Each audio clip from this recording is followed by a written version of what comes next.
Hi, I'm Rod Sims, Chairman of the Australian Competition and Consumer Commission. 2014 marks the 40th anniversary of the Competition and Consumer Act in Australia. Originally known as the Trade Practices Act, this law has developed into a cornerstone of a successful and vibrant Australian economy. The Act's origins can be traced right back to 1906, when the fledgling Australian Parliament passed the Australian Industries Preservation Act. In the 1960s, a new trade practices law was introduced, but was ultimately unsuccessful. It was these early iterations of competition and consumer law that set the scene for the then Attorney General Lionel Murphy to introduce the Trade Practices Act of 1974. 40 years on, the Competition and Consumer Act, as it's now known, protects and regulates so many different aspects of Australian society, from consumer goods to product safety to vital infrastructure. If there's a market for a good or service, it is affected by the Act. From its fledgling days in 1974, the Competition and Consumer Act has gone from strength to strength. The success of the Act and the organisation is ultimately due to the tireless work, skill and professionalism of the many people involved in administering it and enforcing it over the years. The inaugural chairman of the Trade Practices Commission, Ron Bannerman, was a pioneering figure in this regard. As the original czar of competition and consumer law, Ron's leadership and expertise in these early days of the Act set the foundation for the successes it enjoyed in the preceding 4 decades. The story of competition and consumer law in Australia is a detailed one, full of many triumphs, some particularly early failures, and everything that falls in between. The ACCC recently spoke with some of the key figures who helped shape and drive the Act and the organisation from those early days to where it is now. This is their story. We hope you enjoy it. In 1965, there was an attempt to set up a Trade Practices Act. It was put in place by then Attorney General Garfield Barwick, and the Restrictive Trade Practices legislation, as it was called. It actually didn't mean an awful lot. And in 1974, Lionel Murphy, who was then the Labor Attorney General under the Whitlam government, said we needed to address this. So Attorney General Lionel Murphy said the Restrictive Trade Practices Act that was in place at that stage was virtually meaningless. I'm going to bring in a new Trade Practices Act that will deal seriously with issues of competition and effectively say to business, you are now to follow the pursuit of the disciplines of competition right across the board. The normal thing in Australia at that time was price fixing. The normal thing was regulating the layers of distribution. Innovation, which is something that I aspired to for Australia, was communism. Those very early days of the Trade Practices Commission were unbelievable, busy.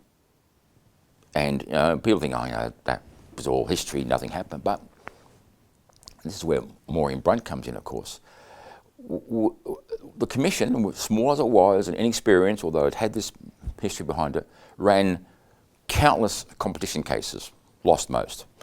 Ran a lot of consumer protection cases, won most. But there were a lot of, say, authorisations and appeals to the tribunal, and the tribunal, which included Brunt, was exceptionally busy. A lot of the things that we now take for granted, the fact that you can, in a pub, you can buy 5 or 6 brands of beer, all came out of that. Because before, you could only buy 1 brand of beer in a pub. Right? 1 brand of soft drink in a milk bar. You know, service stations were confined to 1 brand of petrol and 1 brand of oil, and all this. All those arrangements, which were the norm, were broken down in that period. One of the striking things was, first of all, how novel the Act was, but secondly, how it made an immediate impact, absolutely immediate impact, so that after only 20 years the economy was transformed. It's an extraordinary thing. And so that rather than restrictive practices not even being noticed, but just accepted as the normal Australian way of life, began to be seen that what was desirable was a competitive economy. Back in the early 70s, there were a lot of restrictive provisions, and that became apparent by the volume of authorisation applications and clearances that were put in when the Act was introduced. There was an initial 4-month window for people to lodge authorisation applications and clearance applications where they got automatic protection until such time as the Commission had processed those. And so one of the stories was that when that 4-month period was about to expire on the 31st of January 1975, the Sydney office of the Commission remained open after 5 o'clock in order to receive last-minute applications. And at midnight, the regional director covered over the clock so that they could continue to process them after midnight and still claim that they were processed on the 31st of January. Australia was a protected economy, high tariff barriers, uncompetitive arrangements all over the place, tied petrol stations, tied hotels, spare parts for copying machines or motor cars. You had to go to the manufacturer. There was price rigidity, and that is of course the antithesis of an effective and efficient economy, and Australia wasn't an effective and efficient economy. Everyone was aware that restrictive practices were everywhere in the economy. They were replete throughout the economy. There would not be one sector untouched by conduct that if the public knew about it, it would have been outraged. There were a number of royal commissions in Tasmania and Western Australia, for example, that had highlighted that it was just ubiquitous, it was everywhere, and that no one had any idea about just how bad these practices were. Consumers were paying through the nose for products. Consumers were very badly done by in those days. I remember once actually sitting down at a small lunch, and Sir Reginald Ansett was there, running Ansett Transport, or Ansett Airlines as it was at the time. He said to me, "What do you think about the Trade Practice Act?" I said, "Well, I think it's actually it's a welcome thing in the Australian economy and Australian business." Well, did he blast my head off? Government of the day ran 4-page ads in all the national newspapers with cartoons basically saying this is a new act and this is, you know, acting out what would happen if you did something wrong, plus a series of Q&As. So a major campaign. The Act did have a big impact initially. There's a lot of concern by business that this was going to, you know, sort of make life impossible for them. They quickly adapted, but it did change a lot of the conduct that they previously had become used to engaging in, and so they did actually have to change their ways. One of the things that happened was Lionel Murphy decided the Trade Practices Commission, as I think it was then called, was too slow in bringing consumer action, so he decided to bring his own. And as Attorney General, he started an action, a Section 53 action, I think, as it was then known, against Sharp Corporation. Halfway through that action, he decided to go on the High Court, or someone decided he should go on the High Court. And so I stepped into his shoes. So I became, I think, the first reported consumer action under the newly minted Trade Practices Act. You'll find a reported case, Hartnell and Sharp Corporation. Well, over the 40 years that the Act's been around, it's actually been inextricably linked to the small business sector. Now, one of the things most people will not be aware of is that Australia's peak small business body, the Council of Small Business Organisations, is actually had its genesis in the Trade Practices Act. Surprisingly enough, I came across some old archival material a couple of years ago showing the formation of COSBO, and it actually pointed out that it was instigated by a variety of industry groups in response to their views about the newly created Trade Practices Act and how it would impact on small businesses. Shortly after the Act came into force in October 1974, the Whitlam government fell, and the Fraser government then considered whether or not to repeal the Trade Practices Act completely. there was such antagonism from business that there was strong pressure on the government to repeal the Act. So it was a very, very antagonistic relationship at the start with business. I was appointed as the first ever Minister for Business and Consumer Affairs, and that included the Trade Practices Act, and I undertook via the Swanson Committee a review of the operation of the Act.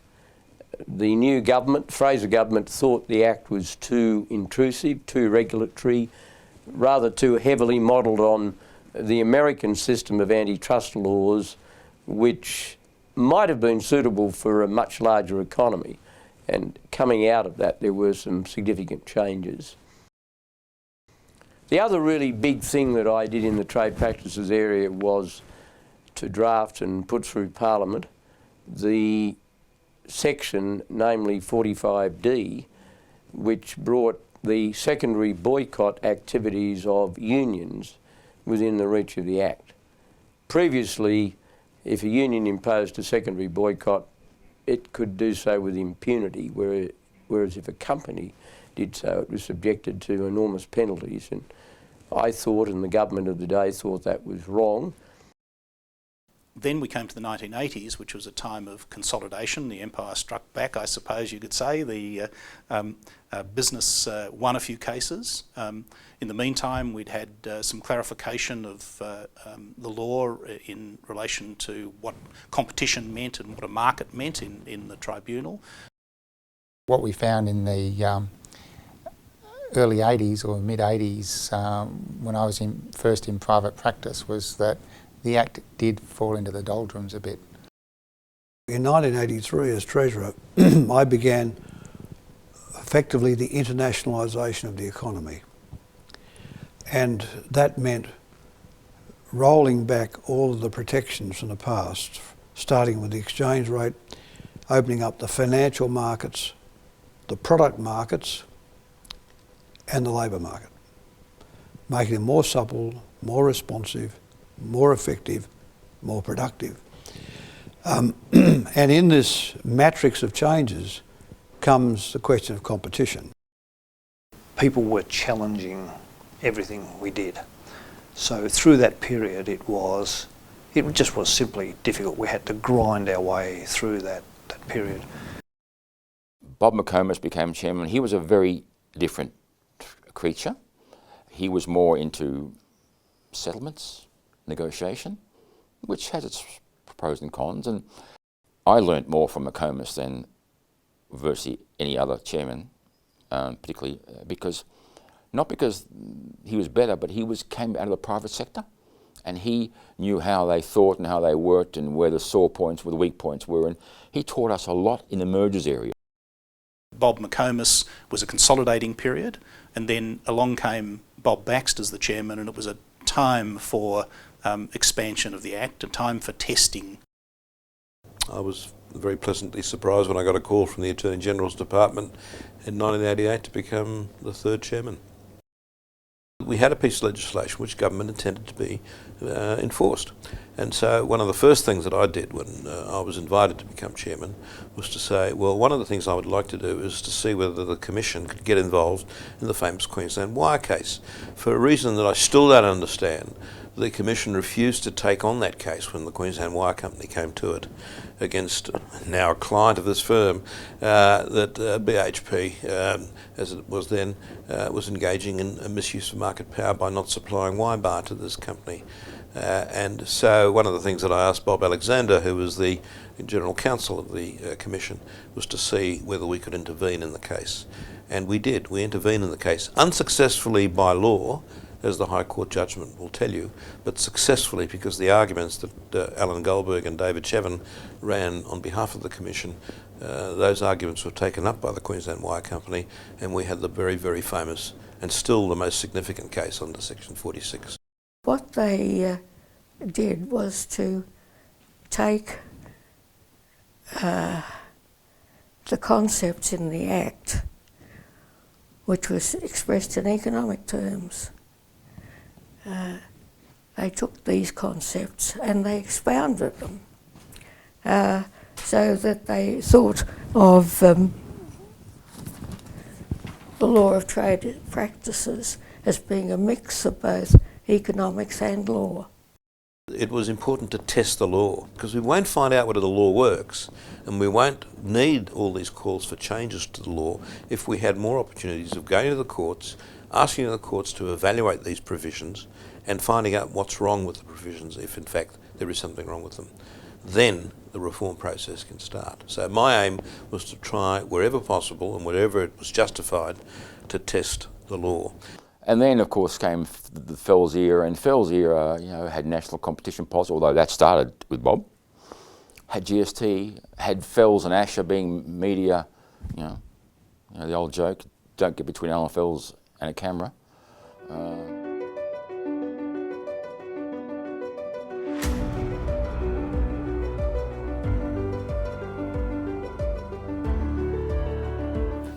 So, of course, when I was chair, we tried to get a lot of publicity. But what was really more important in getting it was the step up in enforcement activity. The media loves a fight. So when there was a case on, they took a high interest in it.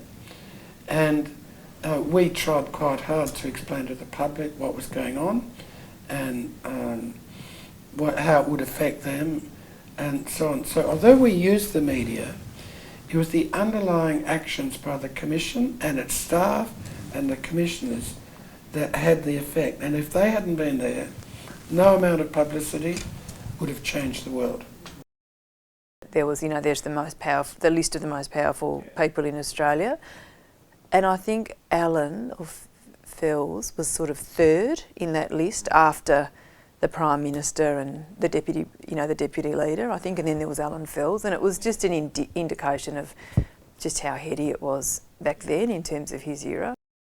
He was put into the PSA with the mandate to, to lift its profile, and they'd appointed these media advisors, and they were a complete disaster. So after that first media conference, he sacked them and basically did it all himself. And he eventually he had one employed media advisor after that, but he got rid of all the consultants. And he was just, he just knew how to tap into the public interest and get stuff in the papers and lift the profile of the organisation. He went out of his way to engage with the media, and he had the gift of being able to explain complex matters in simple language and get the message across on radio and on TV particularly. And so I think his ability to communicate the competition message on TV was the big factor in the profile of the Commission being raised in the 1990s. And it's interesting too, people make jokes about Alan and the media and how the most dangerous place on the planet was between Alan and a TV camera, but the fact is he did a fantastic job of pushing the work of the organisation. I always remembered early on a rather amusing thing. I was jointly chair of the Trade Practices Commission and the Prices Surveillance Authority, and I just arrived at the TPC and I called what I thought would be a mega media conference. I was going to announce our priorities and goals for the next 3 years as they affected all business, all parts of the Act. And only one member of the media from BRW showed up.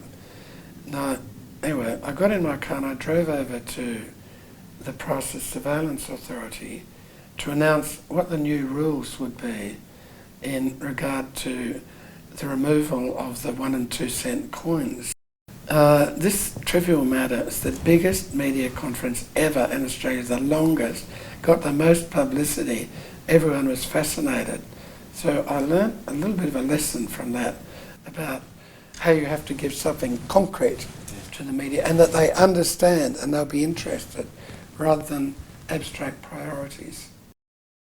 the thing about doing legal work for the Commission that was so exciting was really the fact that you were working on matters that were on the front page of the paper. You sort of had that feeling that what you were doing really mattered, and I loved the enthusiasm and the passion that the Commission brought to its legal work. So unlike most Commonwealth clients that we were working for then, who wanted to be kept out of the newspapers and who were very concerned about, being seen, the ACCC was very concerned to make sure that its matters, so long as we won, were, shouted from the rooftop. So it was an exciting place to do litigation work, there's no doubt about it.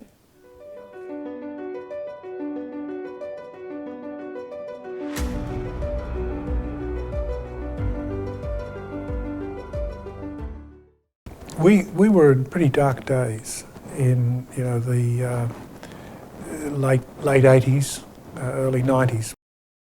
One of the issues there was Australia's level of productivity, and so the question then became, is there a potential to use competition law and policy to improve productivity, increase domestic competition and therefore increase the ability to compete internationally? And this was really the genesis of the Hilmer inquiry. I got a call one day, I can tell you where I was. I was at Thredbo with my young kids at the time on a skiing holiday, and my status in the lodge went up when a woman called, "Oh, the Prime Minister's office is on the phone for you." And I think it was Peter Harris and Rod Sims, who were at the time working for Paul Keating, and they said, "Would you be interested in chairing an inquiry into competition?" The work of the competition review that I chaired was in part a look at the Act, but we recommended relatively few changes. We tidied up the Act because we concluded the Act isn't the problem. The problem is other legislation and then the structure of public monopolies and the way in which natural monopolies were regulated, none of which was in the Act. We had the competition in the traded goods sector of the economy, but not in the non-traded goods sector. And the non-traded goods sector, of course, was a sector controlled by the states. Electricity, gas, water, ports, railways. There was never any competition for that.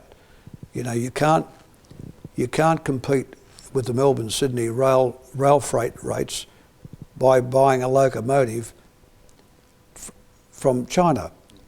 You can't compete on electricity and water by buying a can of water from China. In other words, in the non-traded goods sector, where there cannot be trade, it was important that we opened up the state business enterprises to this sort of competition, and to enterprises more generally by a Trade Practices Act with real teeth, and by a genuine national competition policy signed on to by all of the players, including the states as well as the Commonwealth. And so that was around the time that we picked up the access regimes. So one of the things I remember very much was saying, okay, well, that's the competition side. And we did a lot of work to say, well, what will the consumer issues be here? Because it was a new space for all of us. We were all used to having one utility provider for each area, and it wasn't a big consumer protection issue. So suddenly issues like prices and how you compare and quality of service all became issues that we took a close interest in. So it was an exciting time.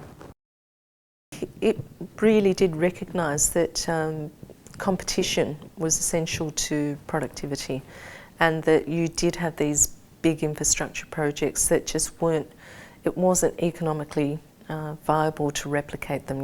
You're not going to get multiple businesses creating telecommunications networks and what have you. And so it was bringing that sort of productivity and competition elements together and saying, well, how do we address a situation where there isn't competition? There never will be.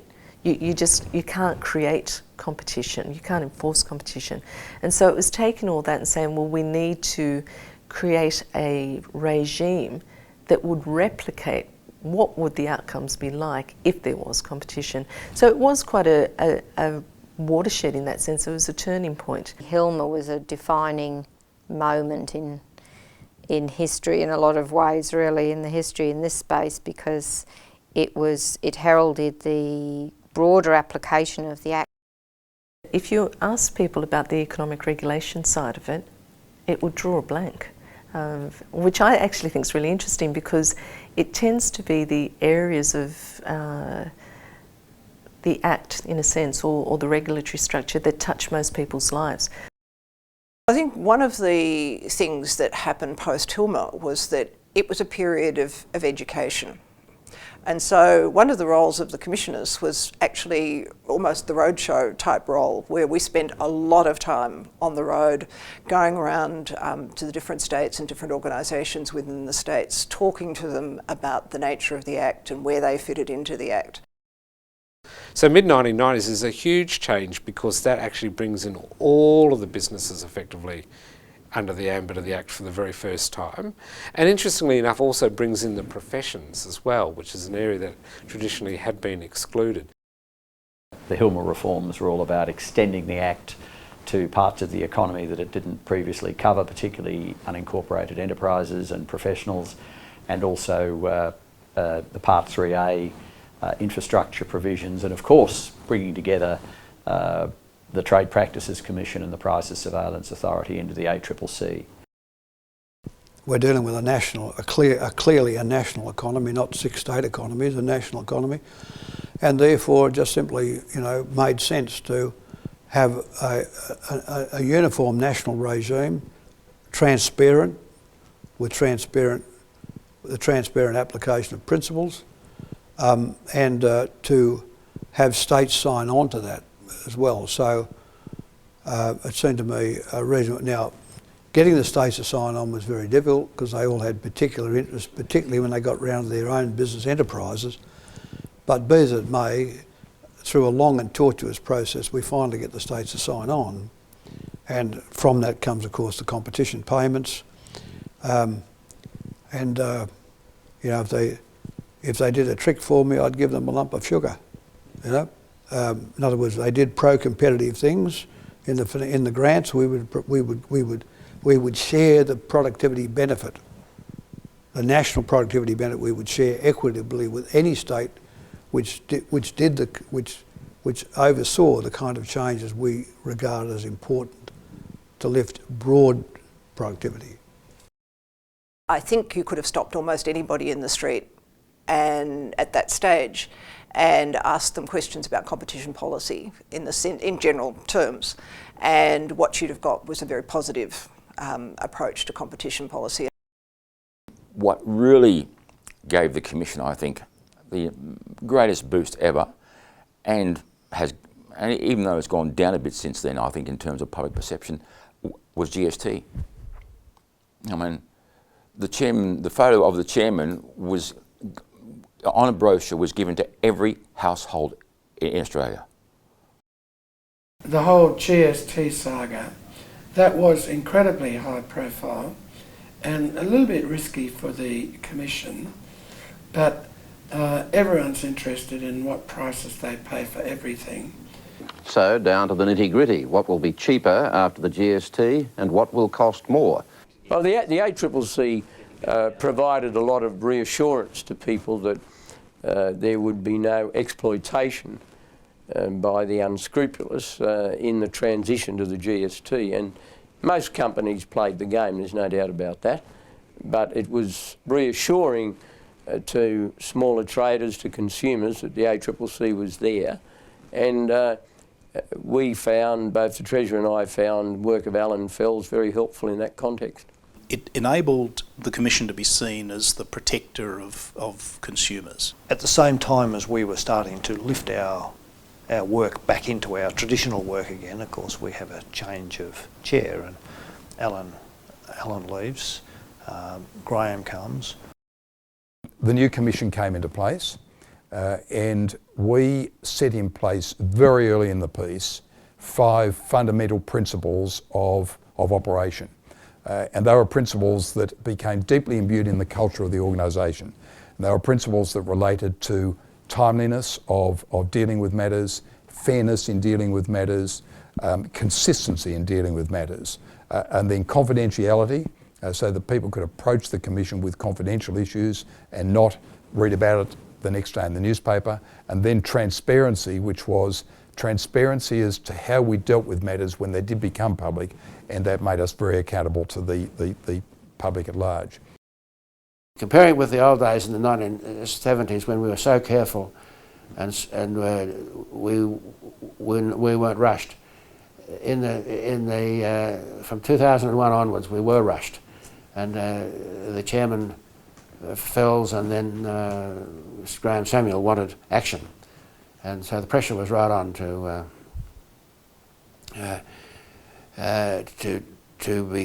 be careful but quick. When I first was appointed as a member, that was in the middle of 2008, and we were right at the end of the Visy-Amcor cartel litigation. Those penalties and things had just been awarded. So there's no doubt in my mind the Visy-Amcor cartel prosecution was one of the watershed moments. I think probably the most telling moment was not long after the $37 million fine had been paid in the Visy settlement. A leading company director in Melbourne saw me at a Christmas party, and she said to me, she said, "You are the talk of every boardroom in Australia at the moment." I said, "What do you mean?" They said, "Oh, this Visy-Amcor matter has got every boardroom thinking about what they're doing and whether they may be getting themselves into a situation where they're potentially facing cartel prosecution." Of course, the consequence of that cartel and a lot of the work we did was to bring about something that is quite unique in this country, and that is the criminalisation of cartels, because for once an economic crime led to jail sentences. Mr Speaker, on January the 11th I released draft legislation to introduce jail terms for cartel conduct in Australia. The legislation provides for jail terms of up to 5 years for serious cartel conduct.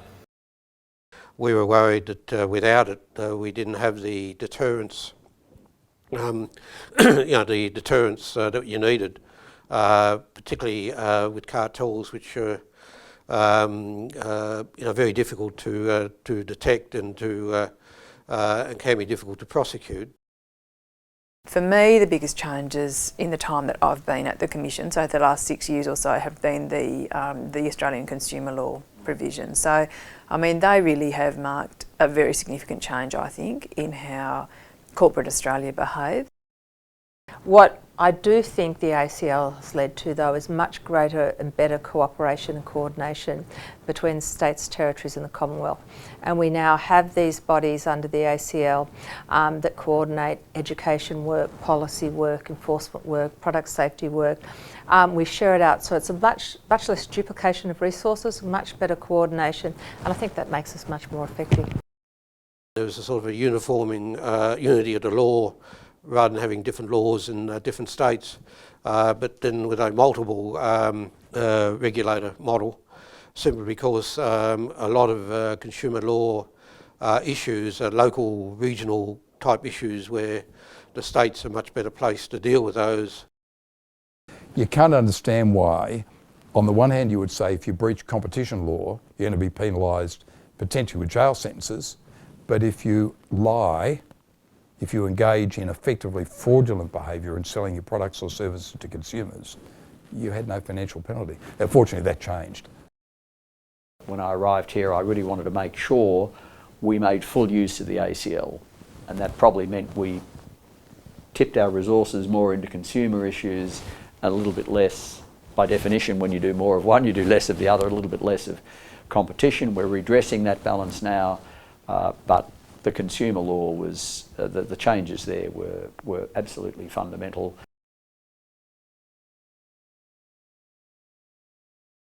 The organisation that I came into is a very powerful professional organisation that owes a lot, not just to the previous chairs of the organisation, but also the people in the organisation. Hello, Tiwi Islands. My name is Rod and I'm the chairman of the ACCC. In terms of the things I'm trying to do, though, that matter to me, it's really trying to make sure that people have faith that a market economy works for them.